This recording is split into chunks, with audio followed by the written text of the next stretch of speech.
Assalamualaikum warahmatullahi wabarakatuh.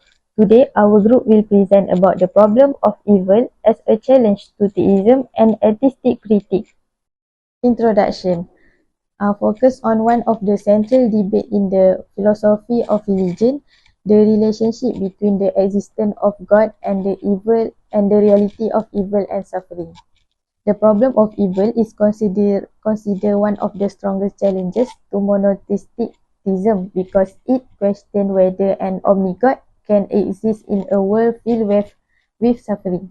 According to James R. Beebe, if God is all-knowing, God would be aware Analyzing of how the all logical suffering. and If God evidential is problems of all-powerful, evil God support would and be able strengthen to eliminate suffering. Furthermore, if God is morally perfect, God would want to prevent suffering.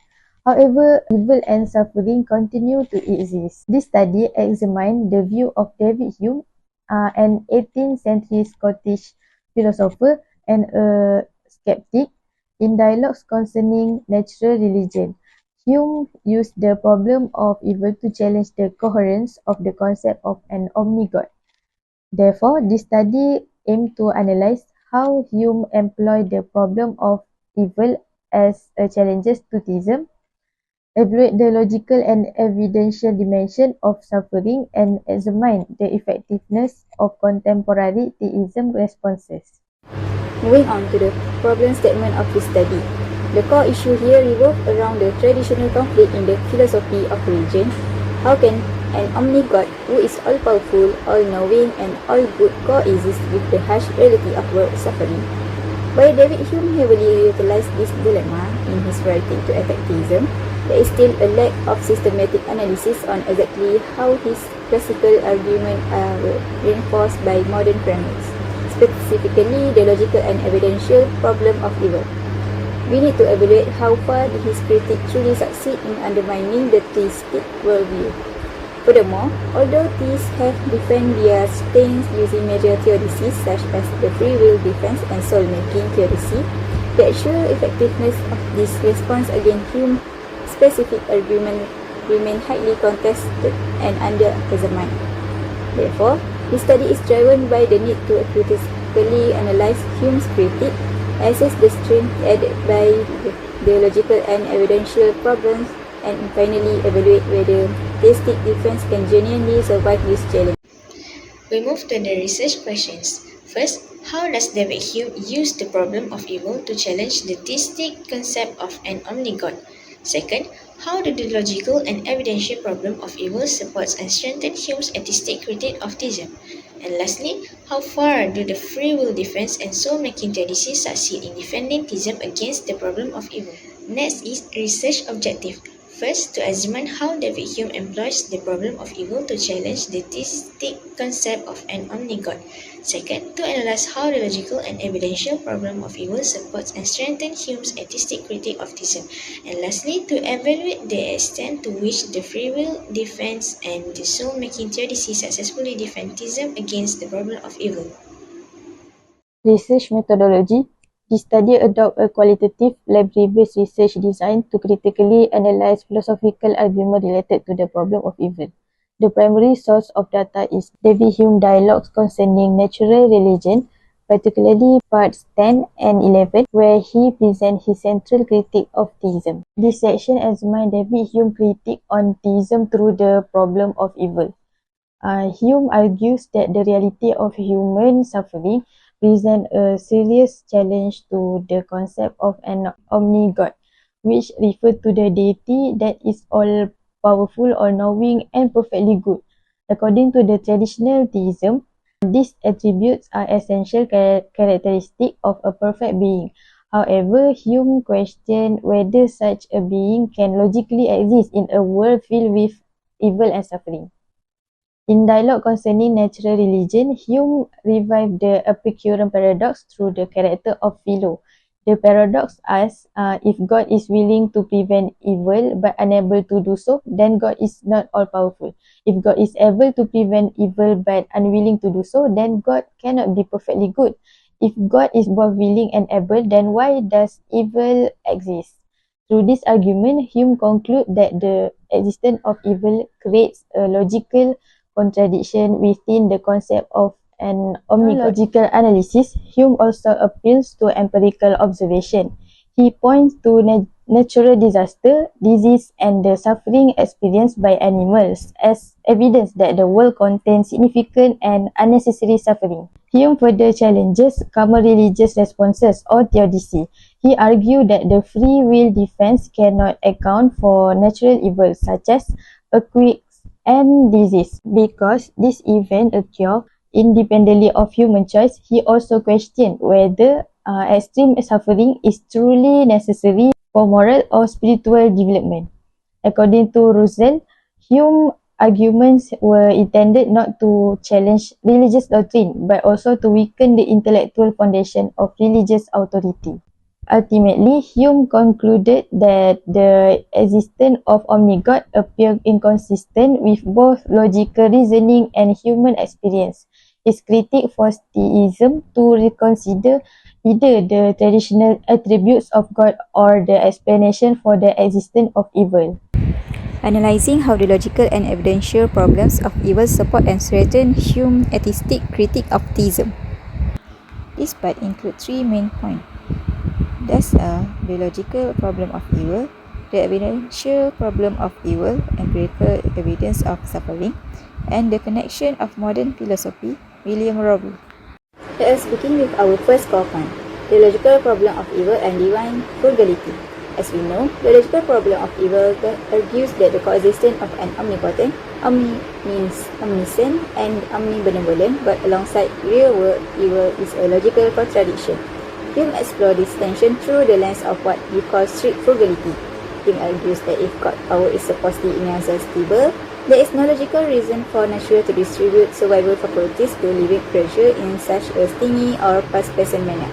Hume boldly asserts that a truly powerful and good deity would have designed a better system, perhaps creating fewer animals, but endowing them with a massive surplus of capabilities for their happiness and preservation. Because the world does not show this infinite benevolence, Hume offers four logical hypotheses regarding the first cause of the universe. It could be perfectly good, perfectly malicious, a mixture of both, or completely indifferent. Hume concludes that because nature operates on blind, uniform law with mixed outcomes, natural reason heavily point to the fourth hypothesis, absolute moral indifference. Moving on to our second slide, the evidential problem. This argument states that the sheer amount and intensity of suffering made a loving God highly improbable. Hume highlights four structural flaws built into nature that cause this inescapable pain. First, pain as a motivator. Agony is used for survival instead of a simple decrease in pleasure. Second, blind general laws. Rigid laws cause natural disasters without any divine intervention to stop them. Third, rigid economy. Living things have barely enough power to survive, leaving zero room for accidents. Fourth, inaccurate workmanship. Natural resources overshoot this flood or undershoot into drought. This exposes a major blind spot, like animal suffering. Unlike human pain, animal suffering cannot be justified as a moral test or punishment. As C.S. Lewis admitted, beasts have no sin or ritual, so they cannot deserve pain. Therefore, this purposeless structural proof the universe is morally blind. Finally, we look at William Robbie, who modernized Hume's empirical focus in the 20th century through the concept of gratuitous evil, meaning completely pointless suffering. Robbie presents his famous spawn example: a lightning bolt strikes a tree, causing a remote forest fire. Perhaps the spawn is trapped, terribly burned, and suffers for days before dying alone. This scenario directly solidified Hume's argument. No human see it, no moral lesson is learned, and no sin is punished. The pain is completely useless. In conclusion, both Hume and Robbie demonstrate that real-world data does not reflect a loving creator. Instead, the overwhelming evidence points to a supreme cause that is entirely indifferent to moral values, making orthodox theism highly irrational.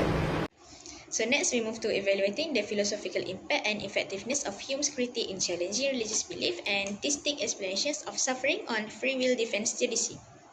So first, how the idea of God started. David Hume argues that the idea of a perfect God did not come from logic and science, but for human fear. Long ago, early humans were terrified of natural disasters like storm and earthquake. To feel safe, they created many gods and eventually picked one favorite god to protect them. Out of fear, people praised this god so much that they slowly turned it into a completely perfect omni-god. Next, the leaky roof example. To show that the world is not perfect, Hume used the example of a house with a leaky roof.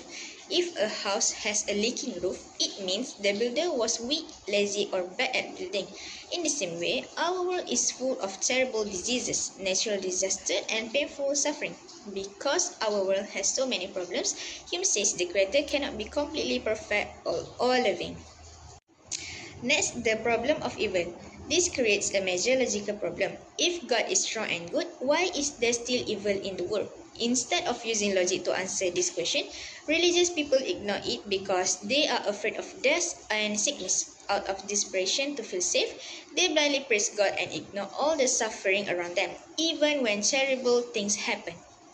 Next, Hume challenges the idea that God is a perfect creator and a good judge. He argues that if God is all powerful and all good, he should prevent extreme suffering in the world. However, we do not see this happening. Hume also rejects the free will defense. He believed that God could stop serious crimes such as murder without taking away human free will. Because God does not intervene, Hume concludes that the world is not ruled by a loving God. Therefore, he argues that the free will defense fails and weakens the rational basis of traditional religion. Next, Hume uses nature as evidence to support his argument. He says that nature follows blind and mechanical laws instead of a moral purpose. We can see many examples of suffering such as natural disasters, disease like cancer, and animal suffering in the food chain. This shows that nature is morally indifferent and does not care about good or evil. Therefore, Hume concludes that the ultimate cause of the universe is morally indifferent. Rhoda also explains that this pointless suffering creates a serious challenge for theists because they must explain why a loving and all-powerful God allows so much suffering. Next, the strength of Hume's argument. The strength of Hume's argument is that he uses logic and real-world evidence to challenge traditional religious belief. He argues that we cannot prove a perfect creator from an imperfect world that is full of pain and suffering. This weakens the traditional explanation of the problem of evil and encourages secular and scientific thinking. Hume also believed that religion comes mainly from human emotions such as fear and hope.